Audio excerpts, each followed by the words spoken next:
Hello and welcome to my channel where I talk about dolls and doll making. With holidays coming up, I wanted to create an ornament that would be a little bit different from what's out there in terms of decorating for Christmas. I was really inspired by Harlequin images and wanted to put my own spin on it. At the same time, I thought it would be really fun to film a tutorial for you guys.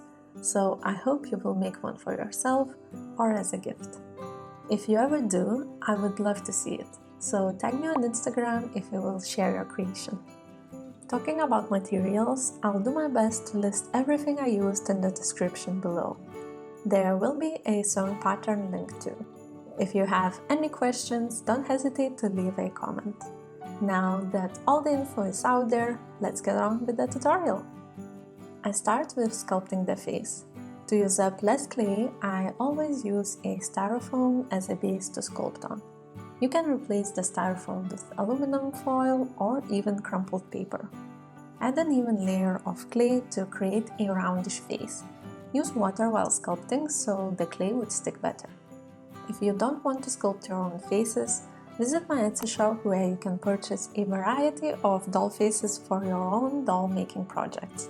They come blank or already painted, and I use the same faces for my own plush dolls. When I'm happy with the first layer, I leave it to dry fully. I find it's easier to sculpt in layers, and I always get better results like that. When the clay is dry, I sand it and mark where the features will be. I also draw a center line to check the symmetry.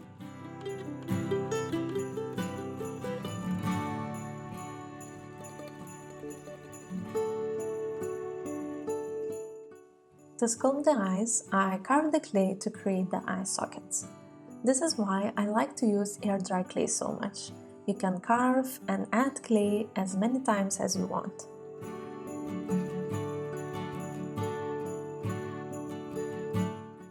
When that's done, take a little bit of clay to form a small ball. Wet the surface and insert the ball into the eye socket. Use enough water and make sure it sticks.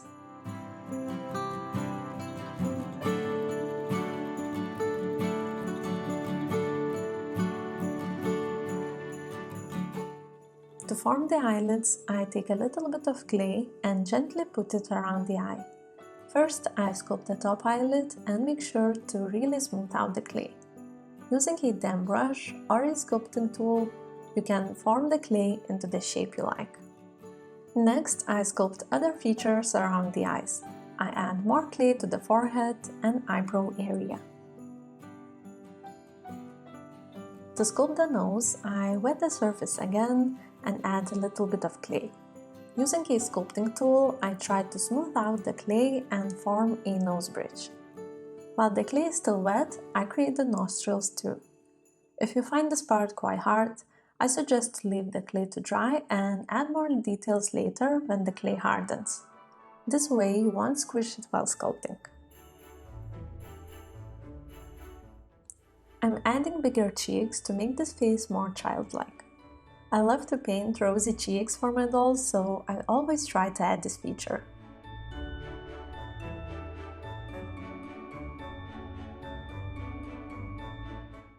When sculpting the lips, I start with the top lip and leave it to dry before adding the bottom lip. This way I have more control and the sculpting process is easier.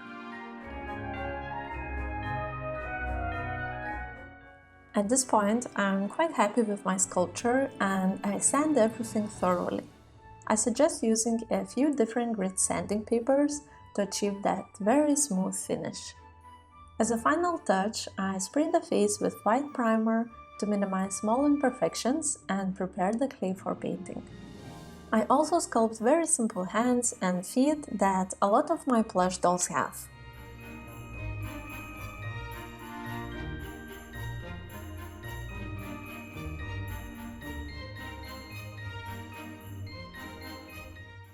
Now the fun part begins. I love to paint faces for my dolls and I use a few simple materials, mostly soft pastels, watercolors and acrylic paint. To ground the pastels into the colorful dust, I use a sanding paper placed in a small paper box. Then I apply the pastels with a soft, fluffy brush. To create a good base for painting, I always start with white acrylic paint. After a few layers, I spray it with matte varnish and the face is ready for some color. I tend to choose water-based spray varnish since most of the harmful solvents in it are replaced with water. When the varnish is completely dry, I start painting with pastels. I build the color slowly and spray with varnish after each layer.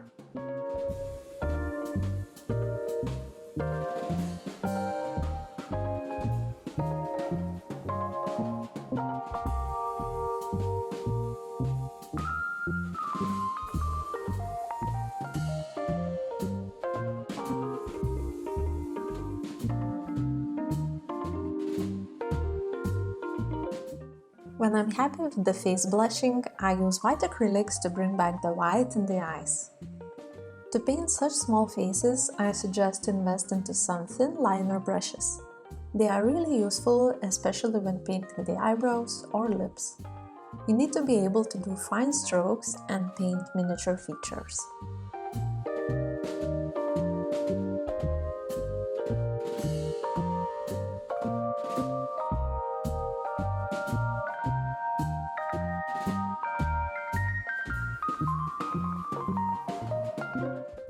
I continue painting the face using watercolors. I like the translucency of the watercolors and how easy it is to mix different colors.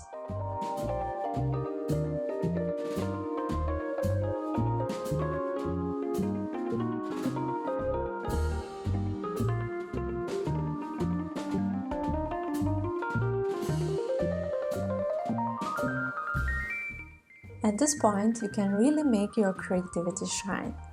Feel free to do any face-up you want for your doll, or follow the style I'm doing. I like to paint soft lips and eyebrows with really black puppy eyes.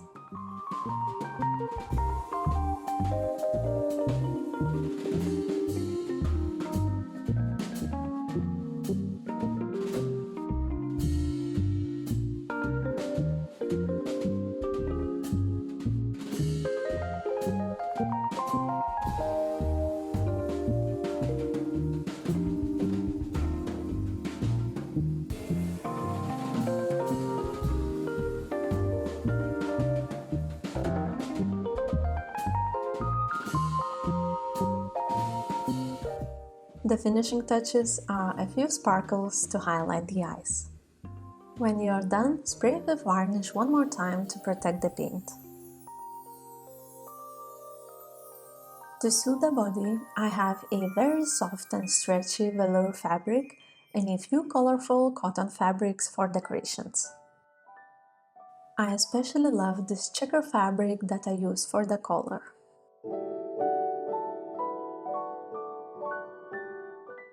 You can find the printable sewing pattern I created in the description below.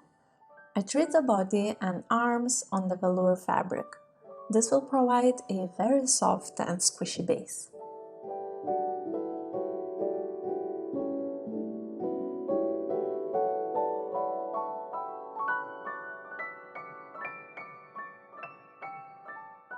For the collar, I cut a long strip of fabric that will be pleated to create this full and ruffled look.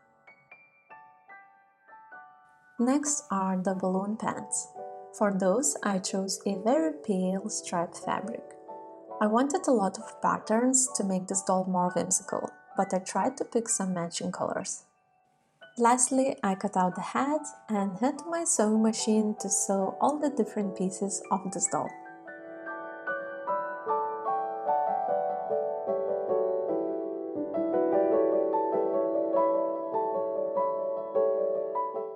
Now we need to put everything together.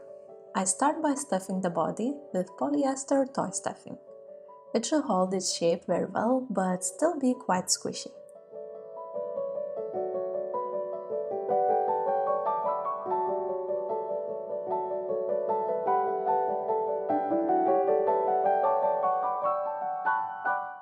You In the opening that is left in the body, I glue in the face. I use multitask glue that stays flexible and doesn't harden the fabric. I also use super glue on the areas that need a stronger hold. When gluing the face, I fold the fabric inside to create a very tidy edge. This way the face stays in place and the fabric looks very neat.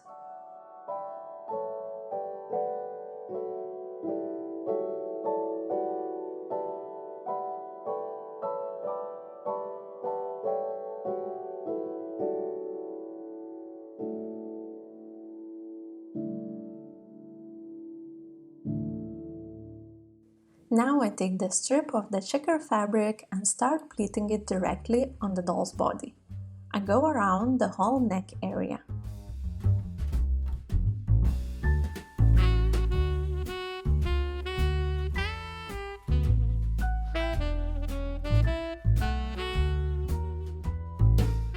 At the last minute, I decided to add some tulle fabric to make the collar even more fuller. I pleat it in the same way as the checker fabric and sew it on top of the existing collar. To sew the hat on, I folded the edge inside the hat and using a ladder stitch or invisible stitch, sew it directly onto the top of the hat.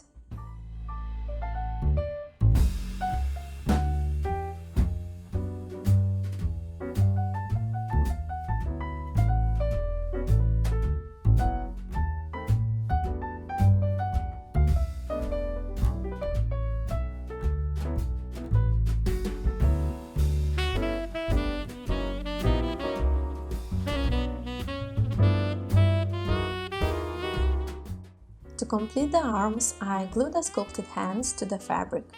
Similarly as with the face, I tried to fold the fabric in a way that the edge would be very tidy and neat.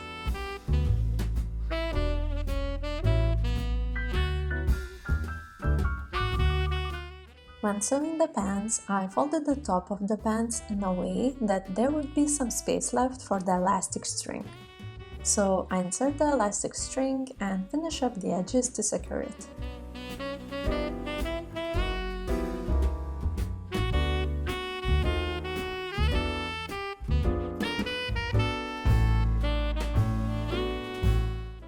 To attach the sculpted feet, I gather the fabric at the bottom of the pants and secure it with a sewing thread. This way the feet will fit perfectly into the opening.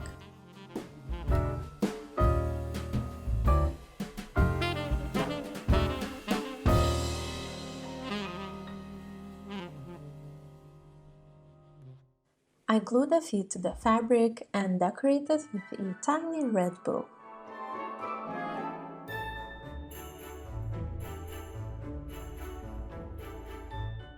Next, I attach the arms to the body. You can use a ladder stitch again or simply sew it on however you like it. The velour fabric is very forgivable in that regard.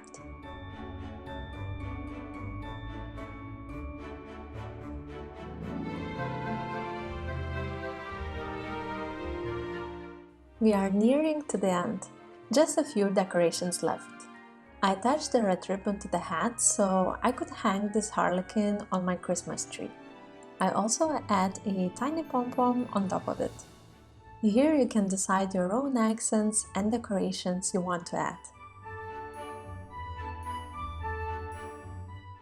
I also made these tiny candy canes from polymer clay a while ago, even before I knew where to use them. So unfortunately I didn't film the process, but you can find loads of tutorials here on YouTube. And here are my finished Harlequin dolls. I hope you will try to make one and maybe share it with me. If you are not into crafts like this, you can purchase this Harlequin doll on my Etsy shop.